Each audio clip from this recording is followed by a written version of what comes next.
let me go ahead and introduce to you Patrick Phillips. He is the founder and our CEO of American Business Systems. He will be the guest host today, getting the interview in with Tracie Clark.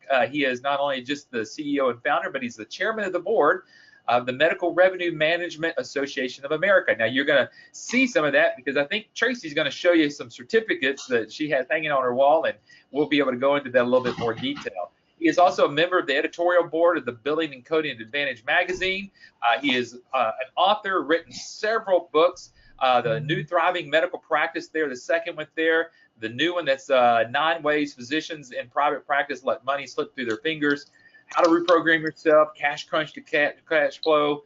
Lots of books that he's written, and actually working on some more. Let me introduce our guest here for us today. Eric's already mentioned that Tracie Clark is a licensee up in North Carolina, and she is here live today. I'm going to put a picture of her and her husband Chris up here on the screen, but I think she's got a webcam she's going to flip on here in a second, and you'll see her face live, and she looks a little different from this picture.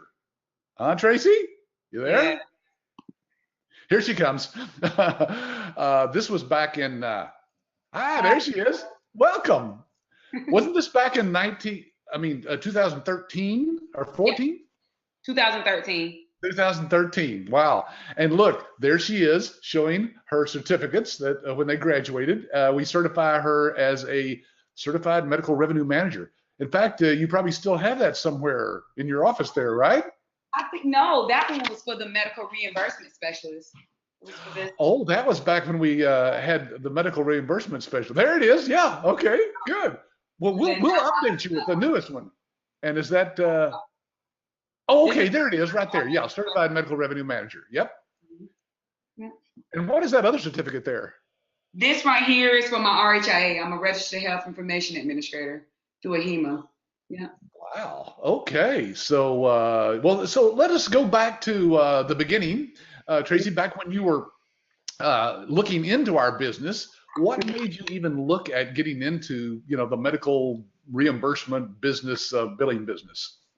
Well, I always kind of wanted to do it anyway, and so I kind of like went on Google and researched a couple things. And of course, ABS was one of the top businesses that came up. And back then, I actually worked with Alicia. And so I called you guys. I was like, I'm thinking about it. And she, she told me all the pros about coming on board with ABS. And I was like, I was still kind of on the fence. And so then I got a bonus at my, my old office where I used to work at. And I was like, I ain't going into business for myself. And so then about 2 years later, I decided, I was like, I think I want to do it again. And so I called you guys, and surprisingly, Alicia was still working. I was like, what kind of business is this? That the salesperson, is still working there 2 years later. So, yeah, exactly. So I told her, I said, hey, I think I'm going to just go ahead and make the decision and come on down to Dallas and do the training and open my business. She was like, do it, and so it kind of went from there. That's great. We kid about this around here because, as you know, Adam is my son. He's now the president of the company. And, he kind of grew up in the business with me and my wife when we started doing billing back in the late 80s. And then, of course, my daughter was involved in the business for many, many years. She's not now, but Alicia is my niece, my youngest brother's daughter, and his wife and him both work for the company. And gosh, if I started counting up all the people that are family members, it's a lot. We're one of those rare families that can work together and not kill each other, Exactly. So this is Chris, your husband, and you told me earlier that he sometimes shows up there. Sometimes come here to eat the snacks, do a little here and there. He has his own career, but he does help out on the marketing side a little bit, but for the majority, he's kind of just on the outside of it as of now. Comes up and eats the snacks. Is that what he does?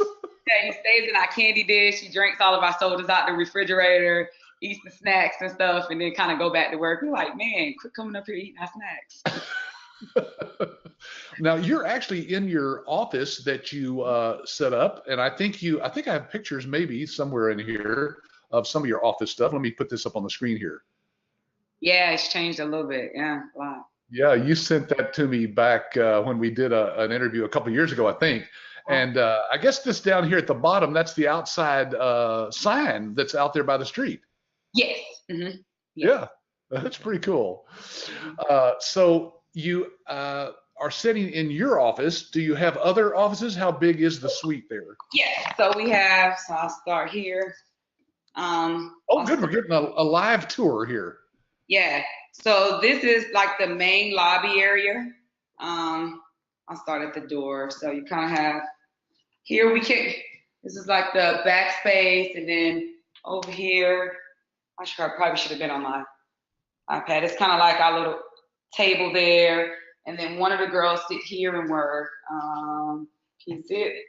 That's her desk there, and then this is going to be our printer, where our printer and stuff is at. And when the contractors want to come in, this is the desk that they use, and so that's our printer. And then over there, you can see the desk is set up there.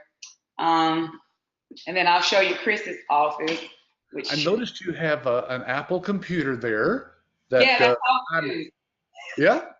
Yeah, that's all we use is Apple products. And that's our little lovely TV up there. One of the girls did not turn the TV off when they left, so we'll talk about that. Here's Chris' office. I'll turn the light on so you guys can see it. And that's Oh, his you desk. actually gave him his own office there to eat Yeah, snacks in. he That's doesn't great. keep it up just yet, so unfortunately. Then you come back over here. Here's my office again. It's my office space. And then you walk on down. And then here, right here is one of the clinics it is that we bill for. They actually sublease one of our spaces. And so they do therapy services here. And so back here in the back, oh, let me turn the light on, it's dark. So you can kind of see. And then that's our nice little supply closet right there. So, Wow, this is a nice suite of offices then.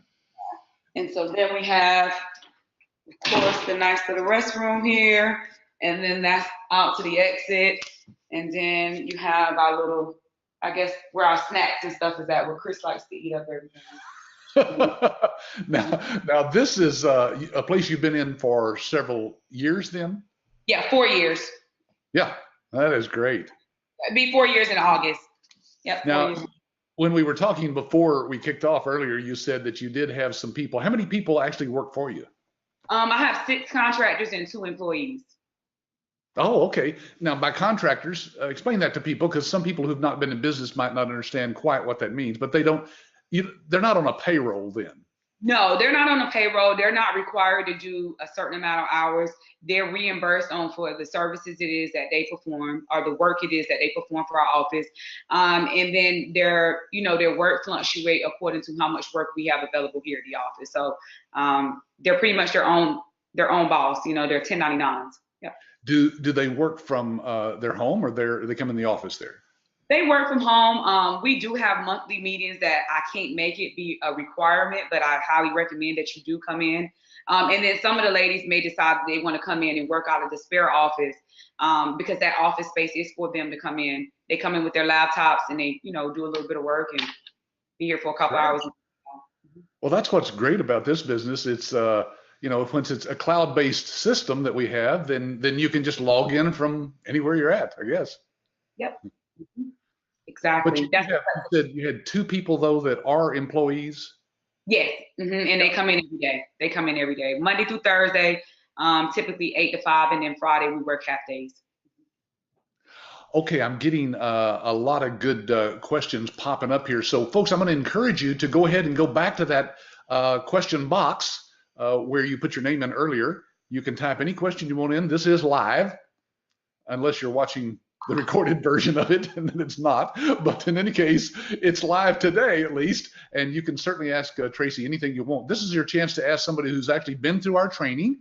She basically is doing or has done what you guys are doing right now. She went through some of these webinars. Did you watch some of these yourself? Oh yeah, I watched a ton of them. Yeah. And so it's nice to be able to see somebody who's actually gone through our training. What was the training like? Give people a feel for what that week is like when you're down here, Tracie.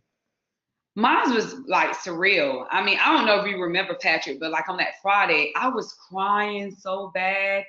And everybody was like, why was you so emotional? And I was just like, I'm mad that I waited so long to make the decision to become an ABS licensee. And so I was just like excited, nervous, scared, excited. I was just so overwhelmed with so much stuff. Because to be honest with you, I really didn't think I was going to learn that much when I went down there. I was like, you got that option. Do I want to stay on board or not? But every day I learned so much. I think my class was pretty full to capacity too. And each one of us was from a different setting or had a different background. And the questions that they were asked wasn't stupid. The questions that I asked wasn't stupid. I mean, we had some really good instructors back then. I really enjoyed it. Everybody at ABS was very personable, very nice. The hotel that we was in was very clean. I just enjoyed it. I enjoyed my time while I was there. Now, at that time, though, Tracie, did we actually bring in laptops for you guys, or we weren't doing it at that time? I don't think, did we? No. We just like the pull down screen, and then they wrote on a whiteboard. Yep. Yeah.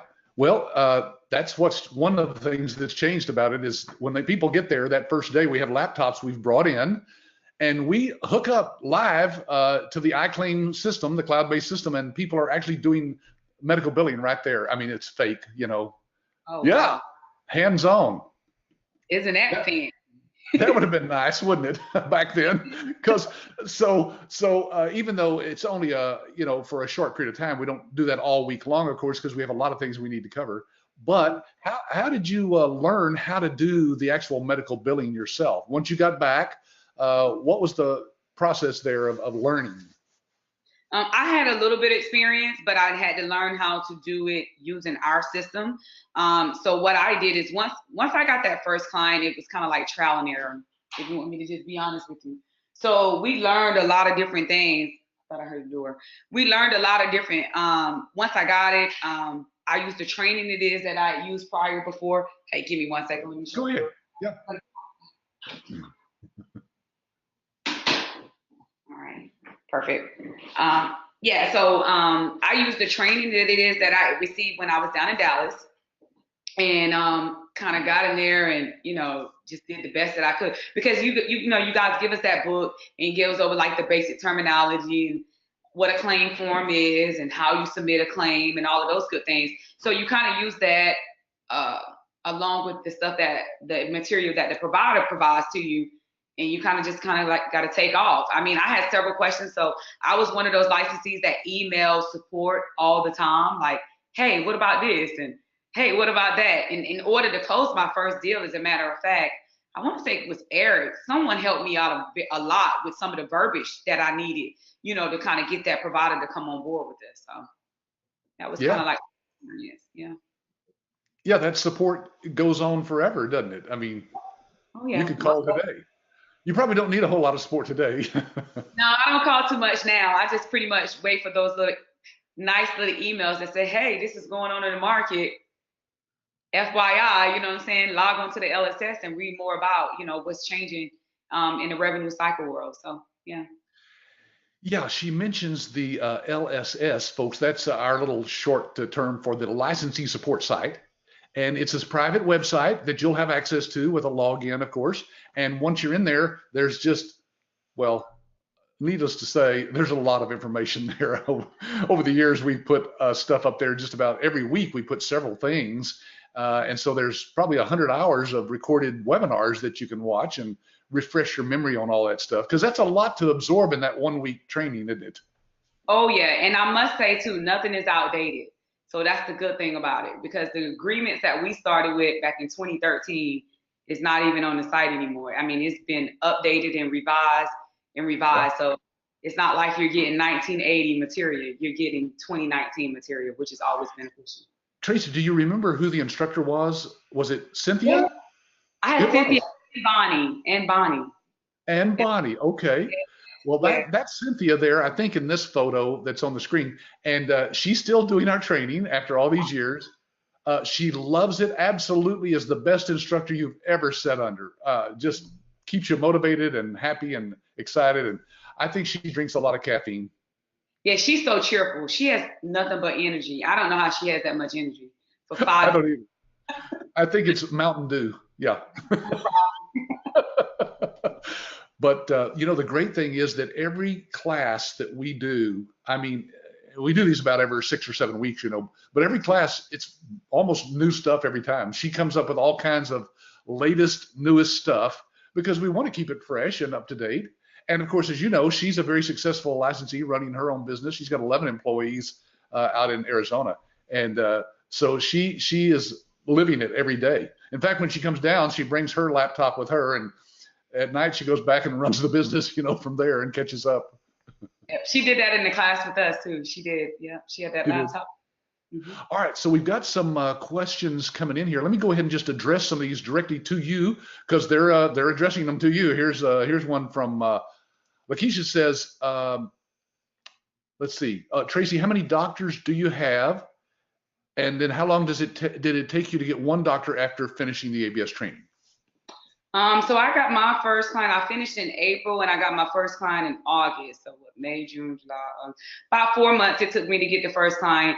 And I don't know how many providers I have now. I quit counting after about like the second year round. But I know we're billing for over 50 providers. Yeah, we're billing for over 50 providers right now. Wow, that's fantastic. Yeah, didn't you say that one of your clients was like 33 providers? Yeah, we just signed a 33 provider practice back in December, multi-specialty clinic, physical therapy, occupational therapy, and speech therapy. Yeah. That is fantastic. And folks, that's about typical. She said 4 months. It can take somebody 3. We say if you get your first client in 3 months, you're doing great. 6 months, it's fine. You'll still get your return on your investment probably in the first year with one good client. Oh yeah, most definitely. And the thing about it is she didn't sign until August, but I started negotiation in June. So, I mean, that was pretty quick. I was pretty quick after leaving training. It is. Now, did you jump into it full time when you got back? Yes. So, I was there on vacation. I came to training on vacation. I was like, oh, if this doesn't work out, I'll just go back to the corporate building. And then like I said, that Friday, I was like so overwhelmed with emotions and just so happy. I kind of went back and I told him, I said, I think I'm gonna just go ahead and do this full time. And everybody thought I was crazy. They was like, you're leaving your 401k, your salary, nobody thought I was smart making that decision. My supervisor actually said, I think you should think about it again. I was like, oh, I'm getting out of here. And so, I stopped working my other job about 2 weeks after we came back from training. And then I just been doing this full time for the past 6 years. How'd Chris feel about that? Chris was actually supportive. I'm telling you, I called him that day. I spoke with Alicia on my lunch, and she was like, that afternoon we was going to do like another little webinar or whatever, and she was going to show me the system again. And I was calling Chris because I used to drive 2 hours to work every day. So that was another thing that was so overwhelming. And so I called Chris. I was like, hey, babe, I think I'm going to go back and entertain that ABS stuff. And he was like, really? I was like, yeah. And he was like, babe, if that's what you want to do, I'll support you 100%. So I was like, okay. And so he was like, one thing I am going to do is go to training with you because I want to see what this is all about. And like I said, by the end of training, he was just like, you made the right decision. Yeah. Let's go ahead. That is awesome. What a great thing to start your own business and have your partner backing you like that. That's very important. Oh, most definitely. All right, let's see. Let's go back here to the next question coming in is from Tina. She says, Tracie, what was the hardest part of your business startup? Would you have done anything different?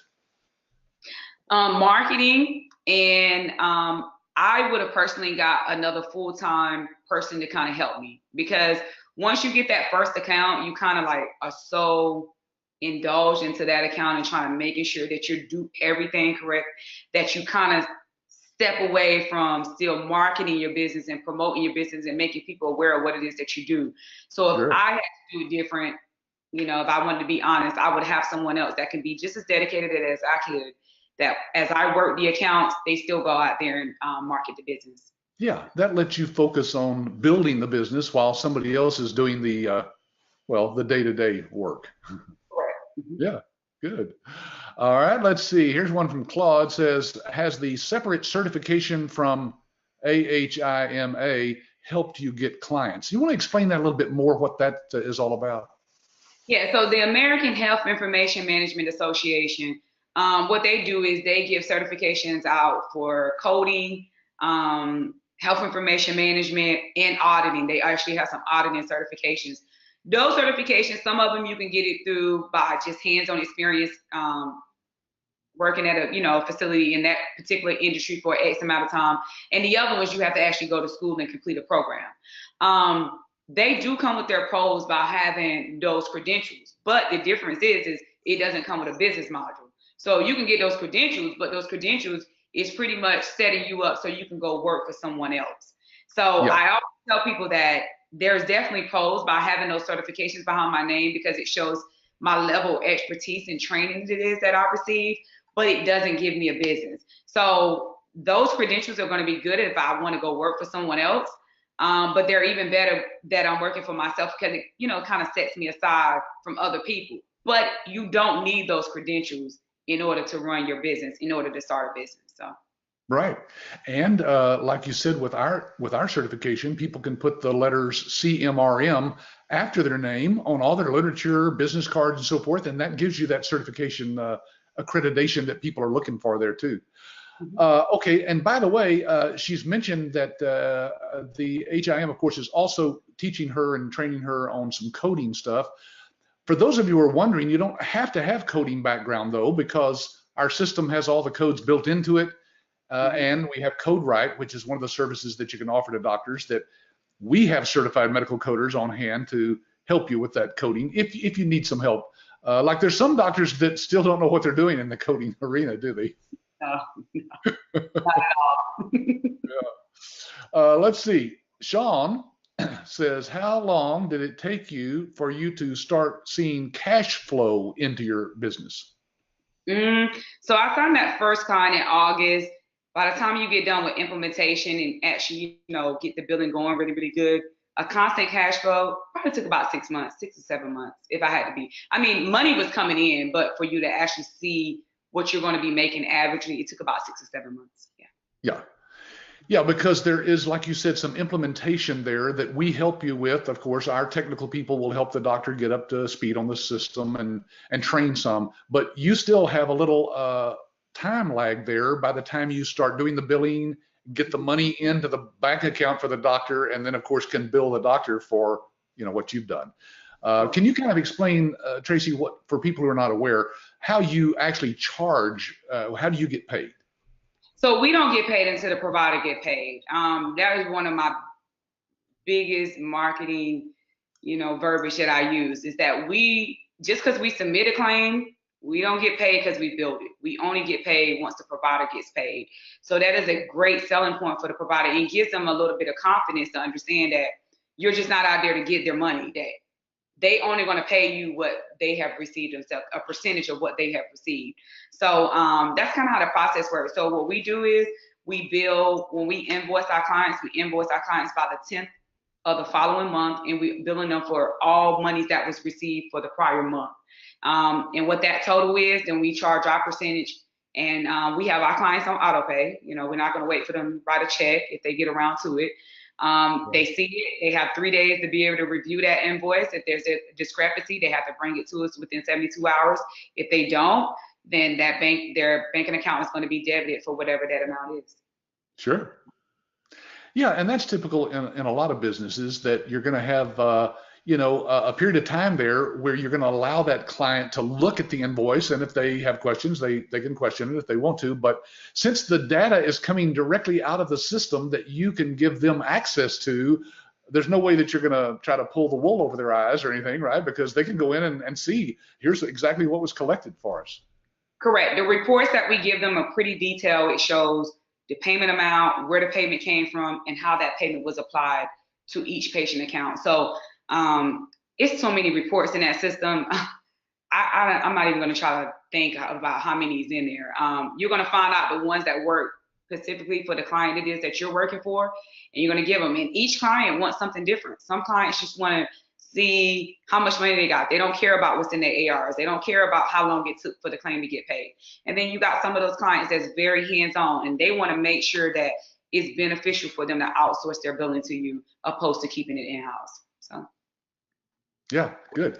Now, I don't know if you want to address these specific questions about numbers here, but Ravikuma says, hi, Tracie, thanks for sharing your experience. You said about 50 providers.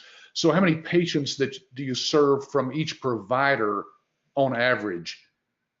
Oh my goodness. I don't know if there's a way to, I haven't even did a report on that. I don't know when.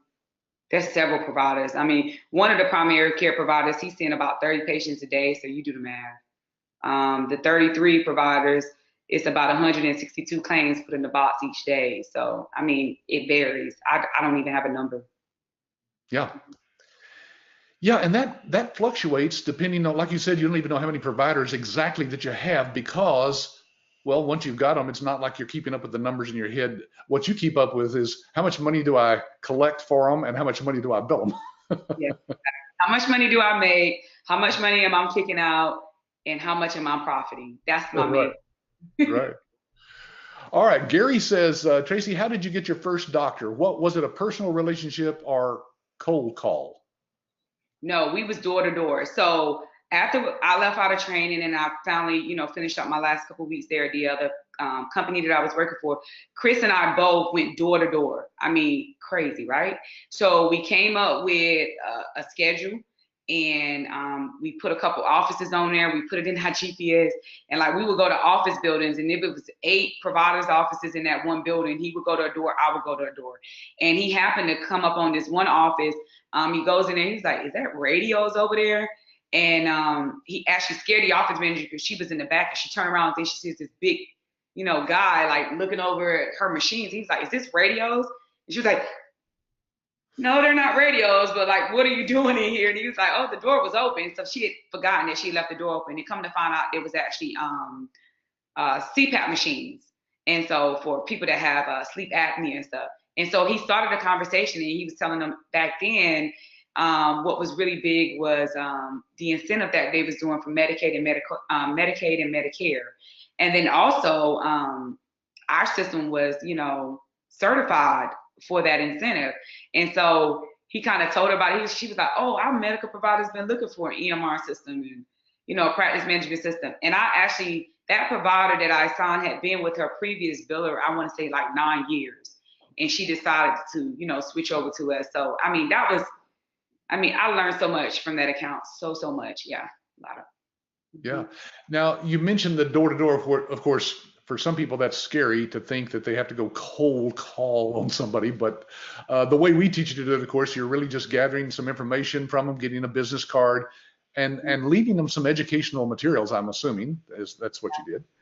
And we teach about probably a dozen different ways that you can market. That just seemed to be probably the fastest, quickest way that you guys wanted to get out there and jump into that. So.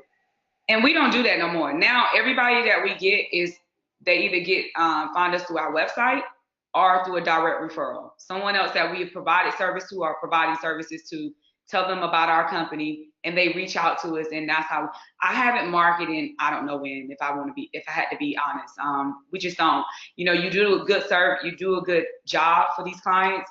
They'll start talking about you to other people. Make sure your website is out there and it's indexed accordingly with Google and all of these, major websites and stuff. And I mean, the calls will start coming, surprisingly. Yeah. Yeah. There's so many different ways. What people don't realize is that there's some ways that they may be thinking that they would go out and market, like maybe send out letters to all the doctors in your area or something, but that doesn't work in today's world, does it? No, it's going to do the same thing that I do with all that junk mail. We take it to the shredder. Right into file 13, yeah. All right, let's see. Here's one from Trudy. Trudy says, Tracie, once you got started, how much help did you need from ABS? I needed a lot of help, mainly because it was my first account. Implementation can be a little challenging, because implementation varies depending on who the client is. My client needed a lot of customizations. So between our technology partner, me reaching out to support, I mean, I needed quite a bit of help at the beginning. Once I got that first client on and I got all the help from ABS, I was kind of pretty much good to go. But then with the second client, I still had some questions. Probably about the first 3 clients, I think, Patrick, I probably nagged support a couple times. But after that, it was kind of like you kind of understand it. So the first client, I called on these guys a lot. And I'm assuming, of course, I'm asking this question without having asked you beforehand, but is our support what we say it is? Do we respond to you and get back with you? Yeah, they was good. I would call and I would email. I would call, email. I was calling. If I didn't get them, I left a voicemail, and then I would send an email too. So they were going to get back in touch with Tracie, because I needed the answers. But no, those guys was really good over there. Back when you came through 2013, we didn't have the support that we have now, of course. Now we've got a whole crew of people with our technology partners, probably over 100 people. It's a virtual support. I mean, we've got companies that are from coast to coast that help our licensees with the various products and services that they offer. But we now have Chad, who is we call him the traffic cop. He basically directs the calls to the right person who can answer the question now. Oh wow. Chad. Okay. Terry says, what type of providers or specialists do you have? Can you give us a feel for the types of clients you have, and do you have more success with a particular type of provider? I tell people, speak to licensees all the time, that there's several different specialties out here. Don't try to go out there and market to all of them. Try to become the subject matter expert for like maybe 3 different specialties, and then gear your marketing strategy towards those 3 different specialties. And I think you will be a lot more successful because each specialty has its own unique billing and coding, what I'm saying? Their own unique trials and tribulations, their own unique of, what it is that they're looking for. So if you become the subject matter expert for those top 3, whenever you go in there, you're not going in there with a sales conversation. You're going in there just having a conversation. You're able to kind of see, depending on how they respond to certain questions, you're able to then give them a little bit more information to say, you give them enough where they feel like, if I don't hire her to do my billing, I'm not going to stay in business. And then you don't give them too much that, oh, I think she's gave me enough. Now I'm going to let my in-house person try to do what it is that she said that they should do. So with me, I started off with sleep medicine. And then I got a lot of sleep medicine providers. And then we moved over to surgical, inpatient and outpatient setting. And then I got some emergency department billing. You got a lot of physicians that work in emergency room, but they don't send their billing through the hospital. They do their billing on their own. And then we moved over to primary care. And then we moved over to podiatrists. And then we moved over to this OTPT speech therapy. And then the thing about it is how I got this office was through another office. I found another office. It was 6 providers there. One of the therapists that was working there started working for another office. That owner had just purchased it, and she was, it was a lot of stuff that was, credentialing and all this other stuff that needed to be done. She said, hey, Triple E, Tracie them did it for us. Why don't you call them? And so that's how I got this 33 provider office. So I would just tell people that, find 3 specialties that you enjoy, that you like, become the subject matter expert, and then start marketing to those guys. Yeah, that's a good advice. Now, Anthony is asking 2 questions here. I'm going to kind of put them together, but he says, first of all, did you get your first client from using the ABS marketing systems, or was it another way? You've already told us it basically was just cold calling, which is one of the ways we teach, of course. Then he says, how many clients did you have to go to and get before you stopped having to market yourself and just, get clients by referral? I want to say we stopped marketing because we moved when we initially opened up this company. We was in another state from 2013 to 2015, and so we market pretty much the whole time when we was there. And then in 2015, once we got here, we market for maybe about 6-7 months. I can't remember the last. We haven't marketed in about 3 years or so. So I guess about 3 years in, we market, and that's when we pretty much kind of tapered off.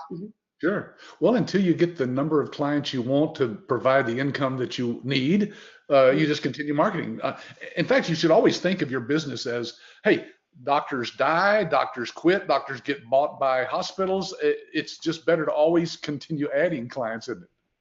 Yep. Yeah, and Chris is a good networker. So Chris talks to any and everybody. So some of the clients that we actually had, he's taking the kids to the doctors. And he's like, yeah, my wife has a medical billing company. And he's just like just talking, and like he keeps these cards on his hand. And I mean, I told him, I said, the only reason you have so many cards because you don't do anything else. But he has these cards and he gives them out, and then they'll call him out of nowhere, like this podiatrist that's about to open his own clinic. That's how we got him. He was going there to go get his foot checked out, and the guy told him, man, I'm about to leave this. I don't like working for the hospital. Chris gave him a card, and the guy called probably about 3 days later, and then, like, we just kind of hit it off, and so it's like so like weird how you can get a client. Like, I guess you just never. Right. You tell everybody you know, and even if you go to a doctor for a foot problem, you just tell him, hey, my wife does medical billing, and hey, that led to a client. That's funny. Let's see. Claude has a couple of questions here. One is, I think we answered earlier, is your certified medical reimbursement specialist certification from the American Medical Billing Association? No, that was from us, right? No, that's from ABS. Mm-hmm. Yeah. And then he also says you have contractors working on a contingent basis. How do you keep patient data secure? It's all in the cloud, right? Yeah, it's in the cloud. And so all of the systems that we use is HIPAA compliant. And then these guys, they sign a liability form. And then you also have insurance for your business. So if someone was to do something, that you are protected. But for the majority, you're going to do a background check on them. You're going to make sure they have the experience. You're going to make sure they have the expertise. And you're going to make sure that they are who they say they are. And so you kind of take it from there. It's just no different if you hire an employee to come in. You don't know what they will or won't do. So, you take it the way. Mm-hmm. And with a cloud-based system, your data is safe with us, basically, on our servers, which are all on, AT&T secured locations and so forth, and it's backed up nightly. But like you said, it's all been approved by HIPAA, so we know it's secure because they wouldn't approve it if it wasn't. Let's see. After getting the first doctor, Lakeisha says, after getting your first doctor, what was the proper procedures? I'm not sure what procedure she's talking about there, but I guess she's wondering, what do you do to get? Yeah, maybe how do you actually get that client up and running on billing? I guess it's just there's a whole training that we go through to teach you how to do that. So it's a little more involved, Lakeisha, than we could probably cover today. Let's see. Here's Gary says, do your clients use iClaim and EMRX? Now, folks, he's referring, of course, to our, let me put those up on the screen here. This is iClaim, which, of course, is our billing platform that's cloud-based. And then EMRX is our electronic medical records, which you can sign the doctor up for if they don't have one. And again, cloud-based, written by the same, we don't have programmers in one country programming one and then programmers in another. They're all written by the same people. And so it's very integrated, isn't it? Yep, very integrated. Yep. Let's see. Melanie says, how open were doctors or practice managers? Oops, forgot to turn off my phone. How open were the doctors or practice managers to meeting with you? In other words, does it take several repeated visits and calls to get the decision maker to agree to meet with you to present the program to them? At the beginning, yes, it did. And the main reason is because people do business with who they trust.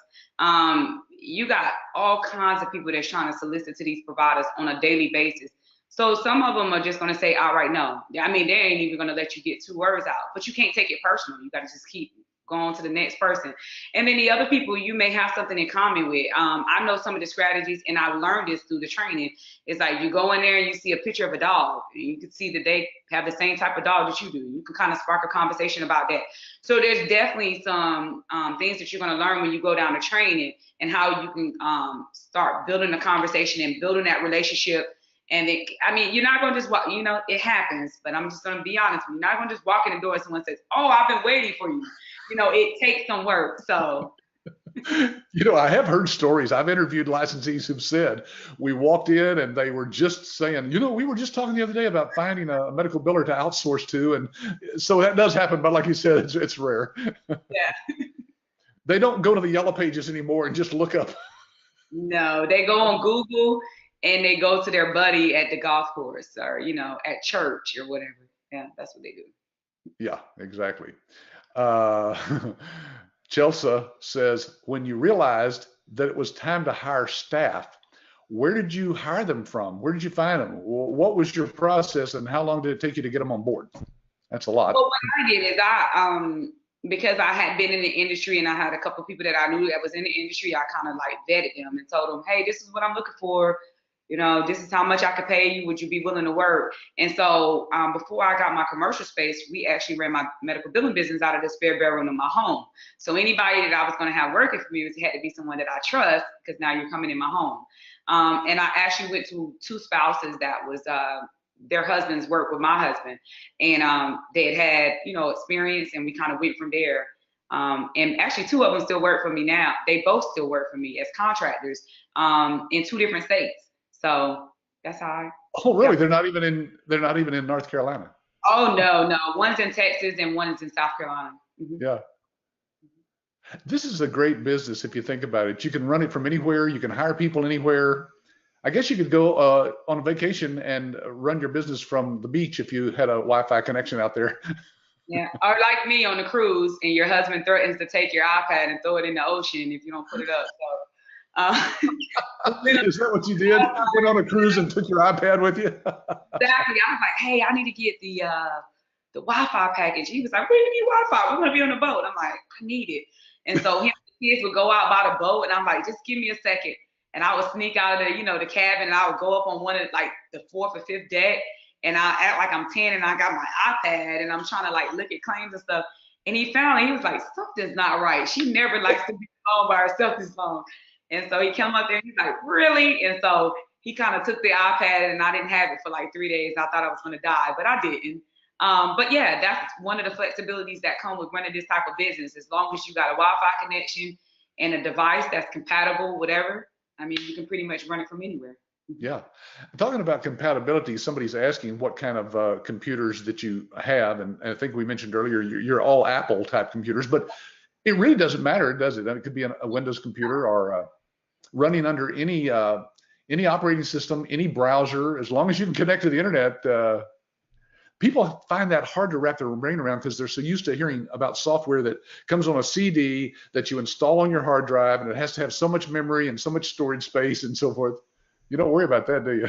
No. And what they need to understand is 90% of the people that you're speaking to when you call your insurance company is working right from a spare bedroom. A lot of companies, they hire a lot of people that can work from a remote basis. Right. And that's just what the industry is meant towards. So don't think it's weird that when you tell them you're running your medical billing company from your bedroom, because it's a lot of people who work for these major companies. That's true. Yeah, I'm showing here a picture. Of course, you mentioned the iPad. You can actually use any tablet, anything that's out there, the new Samsung stuff or the Windows tablets, laptops, even your phone. You can actually access our system on your phone. It's kind of tiny nowadays, but you could. And yeah, it's a great system. When it's cloud-based like that, it doesn't matter. Let's see. Here's a question from RK. He calls himself RK. It's actually a longer name that I mispronounced earlier, I guess. He says it is very tough moving. Is it very tough moving from the doctor's current provider to you, being new? How did you manage and convince them, I guess, to outsource to you? And that's a good question, Tracie. Were most of your clients doing it in-house, or were they outsourced already? Majority of my clients have already been outsourced. The big office that we just signed in December, it's been done in-house for 19 years. Mm-hmm. Wow. And they just decided at one point it's better to get it out of here. I mean, well, that spill you give them, you tell them you got one person, she goes on vacation, who's doing the billing? You pay her regardless if you get paid or not. You definitely tell them the pros about outsourcing. Like us, we can work 24 hours around the clock. We promise that, we have 72 hours to get that claim submitted for you. We don't get paid till you get paid. So it's not like we're a fixed salary. So you just, spill all of the pros that it comes with outsourcing opposed to, now, of course, you can't talk to us like an employee, but, we are flexible, we will help you. So it's just more, in my opinion, I mean, outsource your billing. Just outsource it. It's easier. We have a new book coming out by Dr. Vicki Ragnar on that very subject, why she decided to outsource her billing. She was in private practice at one point, and she's retired now, but she's written a book for us explaining exactly why she decided that And she says, that's the best decision I made, is to start out by just giving my billing over to somebody who is an expert, not trying to do it myself with my own people. So let's see.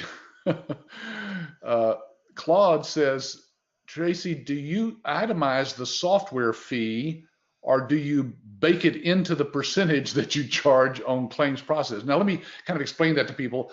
Claude is aware that we actually have a fee that has to be charged to the doctor to access the system, which of course gives you access as the biller, but it also is something that it has to be figured in, or to your profits. So how do you do that? Do you itemize it separately, or do you just bake that into your percentage? When I initially started off, I did itemize the EMR separate because, I mean, it's the EMR, Yeah. you get access to an EMR system. Right. But for the services, no, I don't itemize that separately. I just wrap it on up in my percentage. Yeah. Yeah, and it's a very small amount anyway, compared to what you're bringing in for the doctor and what you're able to bill the doctor for, isn't it? Yeah. Exactly. You don't want to nickel and dime them. That kind of turn them off. Yeah, that's right. And Trudy's asking about, we talked about this earlier, you and I think offline, Tracie, about the fact that you actually have doctors who are using systems that are not the iClaim, not the ABS system, but another system, but they didn't want to change. And so you just get access to their system, right? And just log in and do the billing on their system. Correct. They make you an administrator on that account. That system is still cloud-based. Now, we don't do any software-based systems. I mean, I'm just not going to do that. But as long as the system is cloud-based, yep, they give us access to it. You get your people trained up on it, and you kind of go from there. You got to be flexible. Is it easy enough to find people out there to work for you that know some of those other systems, or some of them have actually worked on other systems, or you have to train them from scratch? Majority of my people I've kind of trained from scratch. One of the clients that we do bill for, one of my contractors, with her day job, she uses that system, so it kind of worked out for itself. But we only use about 5 or 6 other systems. There's not a lot of systems we out there using. Yeah. Okay, well, hey, I think the questions are slowing down here. I'm going to let Eric kind of wrap up here for us. Tracie, thank you so much. You're an inspiration to me. I know you must be to a lot of folks who are watching this webinar, both the live and the recorded version of this. So thank you so much. Okay, thank you guys. Thank you. All right, you take care now. Let us know if we can help you. Okay, thank you. Bye guys. All right, bye-bye.